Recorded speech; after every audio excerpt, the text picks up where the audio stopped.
Mr. Zarif, welcome to Meet the Press. Good to be with you. I want to start with your trip here. How close were things?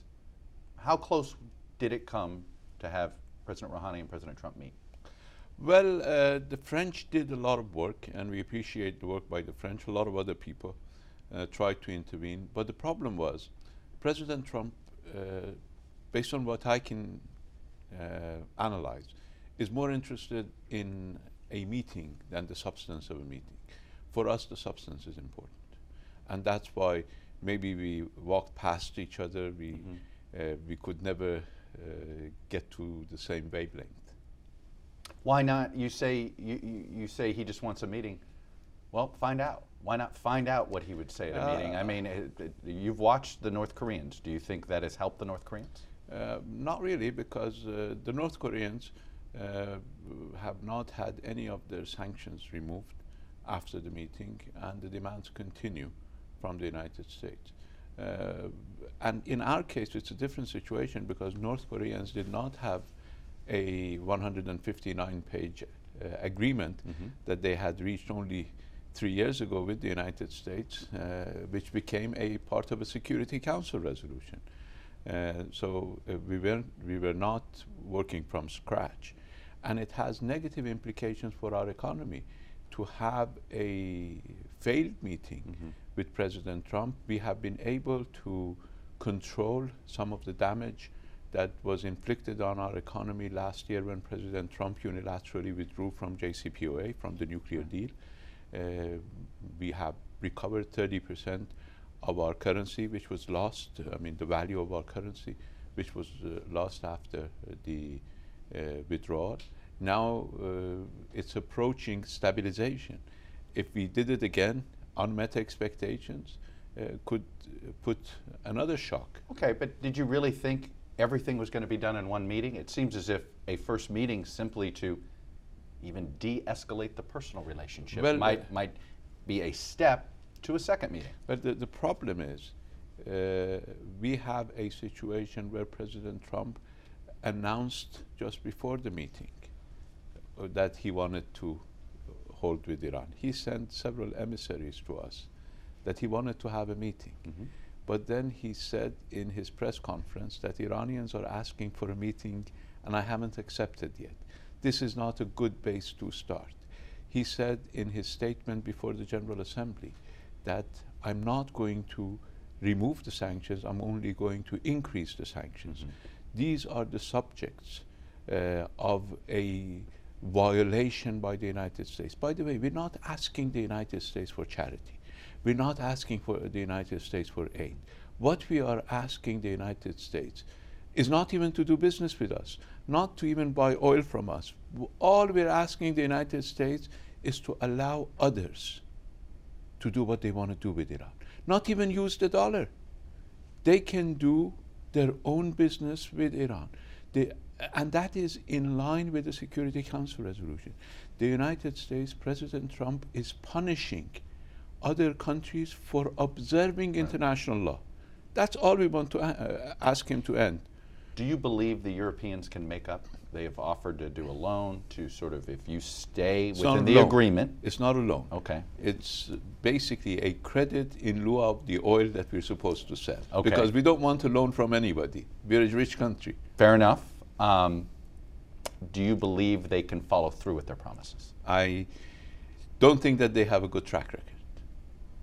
I think, unfortunately, that they are waiting for a green light from Washington, and that would be a contradiction in terms because the United States has a maximum pressure policy, and while they're pursuing a maximum pressure policy with a vengeance, they won't give permission to people to reduce the pressure.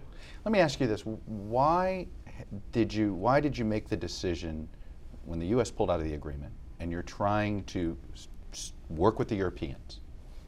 Why continue to take these steps to step away from the agreement? So, for instance, what's going to happen on November 7th? Are you guys going to increase the amount of uranium you enrich? Well, on what's going to happen on November 7th, we would like to keep President Trump guessing. I think that's the game he likes. But why did we start? because these were remedies that were prescribed in the agreement itself. Just like if you just imprison somebody in the street without any reason, then you're committing a crime. But if somebody commits a crime, somebody robs the bank, and then you imprison him, you are implementing the law. What we are doing is we are implementing the agreement. The agreement calls for the two sides to reduce their commitments if the other side is in violation. I understand that's in the agreement. United States withdrew from the agreement in 2018. Yeah. Europe gave us 11 commitments. We gave them a full year to implement those commitments. We went through 2 ministerial meetings, 3 or 4 meetings at the political directors level, and the Europeans repeated those commitments, but were not able to take a single step. That's you why made the we decision, started the remedy. I understand that, but you ended up internationally isolating yourself more. You could have isolated the United States. You could have stuck to the agreement and essentially proven the U.S. wrong. Isolation And doesn't put instead- any bread on the table. Okay, but instead, you were proving some of your critics in this country correct by saying, see, they're looking for any excuse to restart that nuclear program. No, not really. We don't need to restart that nuclear program, and we made it very clear that we are ready to reverse the decisions that we have taken on May the 8th within minutes, within hours, as soon as they comply with their commitments. You see, you have a remedy. Again, going back to prison. Nobody likes to put people in prison. But why do you do that? Because unless you do that, people will be encouraged to commit crime. You need to have remedies in order to prevent criminal activity. And here, this is what we are doing. For 1 year, we waited, we talked, we encouraged the Europeans to do their commitments. They failed. We couldn't wait another year for them to simply continue promising. They had to take action, and that is why we took the legal remedy.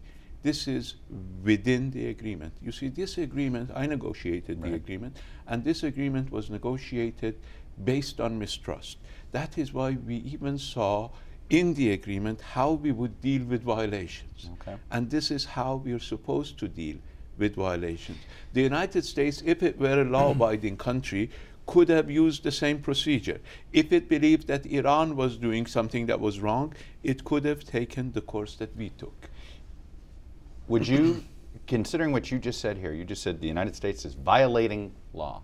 Do you imagine you can actually ever cut an agreement with President Trump? That he has made it very difficult, because he has said this was an agreement by the previous administration. Notwithstanding the fact that this was a Security Council resolution, but simply stating that this was an agreement by the previous administration. If I were to start negotiating with this administration, it took us, last time, it took us 2 years to negotiate. This time it will take us even more, because we know how the United States behaves. And let us assume that President Trump is re-elected. In 2 years' time, there is only 3 years left of the second term of President Trump. Do we waste 2 years of negotiations just to benefit? Wow. You sound like you've made the decision. You're not talking, you're going to wait till there's a new American president? No. Either 2020 or 2024? No. We're not waiting for that. We're waiting for this administration to come to its senses, or the future administration. So you would negotiate with this administration? Of course we would. And you still would cut a deal with President Trump? Not a new deal. They have to show that they respect their signature. Okay. Unless they show that they respect their signature, there is no point in negotiating with them, because you set a bad precedent. You renegotiate an already negotiated issue with this administration. There is no end to that, because tomorrow they can come back to you, even the same administration, and tell you this was not enough. Let me tell you about USMCA. Mexico allowed President Trump to renegotiate NAFTA. They reached USMCA, but then President Trump said, unless you agree to some of my demands on immigration, I will not implement USMCA. So there is no end. Somebody starts bullying, and the more you give to that bully, the more it wants. The president has been pushed by many people, many of his allies, to use military action against Iran, and he's not done it. What has that told you? Do you believe he is, considering that while he may use rhetoric you don't like, he's not pulled the trigger? He has not launched a military strike. Well, does that make you feel at all more comfortable dealing with him? Well, there is no cause. There is, as lawyers shooting down say, an American drone? No. There is no casus belli, because the drone was inside our airspace. And that is why we engaged in self-defense. The drone committed a transgression, an incursion into Iranian territory. And by the way, what about the hijacking of the British tankers? By the way, the drone was not in the Gulf of Mexico, it was in the Persian Gulf. Mm-hmm. That's something to remember. Hijacking, no. The British committed piracy on US request and stopped an Iranian ship in international waters. What we did was we stopped being lenient, mm-hmm. and we told our Coast Guard that they could stop ships, British ships, if they violated international law. They violated international law, and that is why they were captured. You believe all of those have been self-defense, or sort of within your, this is your territorial domain? All we do is protect ourselves. We're not interested in war. We're not interested in confrontation. We haven't invaded any country for 250 years. Then why do you offer military support? Anybody who invaded us is sorry that they did. Why do you can say that about that you haven't invaded another country, but what are you doing in Yemen? What are you doing in Syria? You're providing military support there. You're providing soldiers in Syria. Is that not war? Well, what are we doing in supporting people to defend themselves against terrorists, against extremists? Let's ask the question the other way around. What are U.S. allies doing promoting a war in Syria?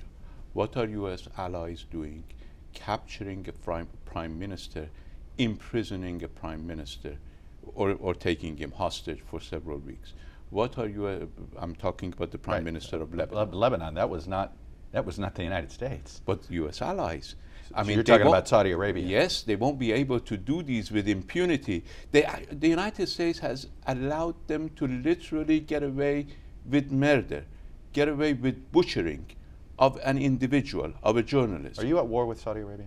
We're not at war with Saudi Arabia. What do you call this? But Saudi Arabia wants to exclude Iran from our region. What do you call what is happening right now between Saudi Arabia and Iran? What do you call what's happening in Yemen between the two countries? A proxy war? No. Saudi Arabia has bombed Yemen for 4.5 years. 4.5 years ago, we offered Saudi Arabia to mediate between them and the Yemenis. They said we will win the war in 4 weeks. It's 4.5 years later, 100,000 innocent people have been killed. 20 million people live with malnourishment. 2.3 million people live with cholera. Yemen's a tragedy, right? Yemen is a tragedy. International tragedy. Now, let us see. Can we end the war in Yemen? Is the U.S. interested in ending the war in Yemen? Why the U.S. is providing blanket support for Saudi Arabia to continue to commit all these crimes? Why are we talking about Iran even? I mean, Saudi Arabia, there is no question, Saudi Arabia is bombing Yemen on a daily basis. Let's stop that and let us see if there are any missiles flying towards Saudi Arabia anymore. Let's test us. If they say that we fired these missiles, which we have rejected, let's just try it. You've rejected it. It's interesting. You've been very careful with your denial about the attack on the oil refineries in Saudi Arabia. You just simply said it wasn't launched from Iran. No, we said we had nothing to do with it. You didn't provide the weapons? We said it was the Yemenis. Did you provide the weapons to them? It was the Yemenis. The Yemenis don't need our weapons. You see, where do they get their cruise missiles if not from you? Something that people tend to forget. The world stopped selling Iran weapons in 1979. Mm-hmm. The world stopped selling weapons to Yemen in 2012. So their weapons are much more modern than ours. We built our own, but they have inherited advanced weaponry. Houthis are not a shadowy organization. They control Sana'a. They control all the military stocks. Are we to believe that nobody in Iran knew in advance of this attack going on? I don't know whether anybody in Iran knew in advance of the attack. We have close relations with the Yemenis, but I know that nobody in Iran had any part in the attack. Do you, but it's easy. I mean, don't take my word for it. well, the Europeans are now. We asked the The Europeans. Europeans don't believe you. Yeah, we asked the Europeans. They said there was no evidence that Yemenis used this, and there was no evidence that Iran did it. And then we said, why did you accuse us? They said, because this was the only plausible. Will you accept a UN investigation? Will you accept the results of a UN investigation? Let's look at the UN investigation. The UN investigation is, as the U.S. Assistant Secretary of State recently said, the UN investigation is United States, Saudi Arabia, France, and the UN. The three are allies in the coalition against Yemen. So it puts the United Nations in a discredited position to be doing an investigation jointly with one side of the conflict. Why didn't they invite the Yemenis to participate in this investigation? Why did they only invite the Saudis and the Americans and the French to participate in this investigation? This is a one-sided investigation. The attack happened in Saudi Arabia. Why should the Yemenis get to be a part of the investigation? Because the Yemenis are being bombarded every day by Saudi Arabia, and they claimed responsibility for this. So why don't they invite them? Because, this is about figuring out whether Iran did this or not. No, it's not. It's not about figuring out whether Iran did it or not, because we have said we didn't. And the Yemenis participate in the investigation, and we'll find out. They did not invite us. They did not invite us. That is why it's a discredit. They didn't even consult us. So you won't accept the results of their investigation? It's a one-sided investigation. I don't know what to expect from a one-sided investigation. But let me put it in a very easy, forward-looking terms. Okay. End the war in Yemen. End the war in Yemen. Then you will stop the killing of 100,000 people. That would be an end. And if there is any more missile being fired at Saudi Arabia, then you can accuse Iran. Two final questions. One, you've talked about the economic impact that these sanctions have had on Iranians. Why does your country continue to spend money with military aid into Syria and to Yemen if you currently have a problem in your own country with your economy? Why not take that money and use it domestically? Just look at the numbers. We are a country of 83 million people. We spent last year $16 billion total on our defense. 16 billion. That's that's less than the salary that is required for 1 million people under arms. United Arab Emirates spent, with 1 million indigenous population, spent $22 billion buying weapons. Saudi Arabia spent $87 billion buying weapons, third in the world, ahead of Russia. Now, do we need to defend our territory?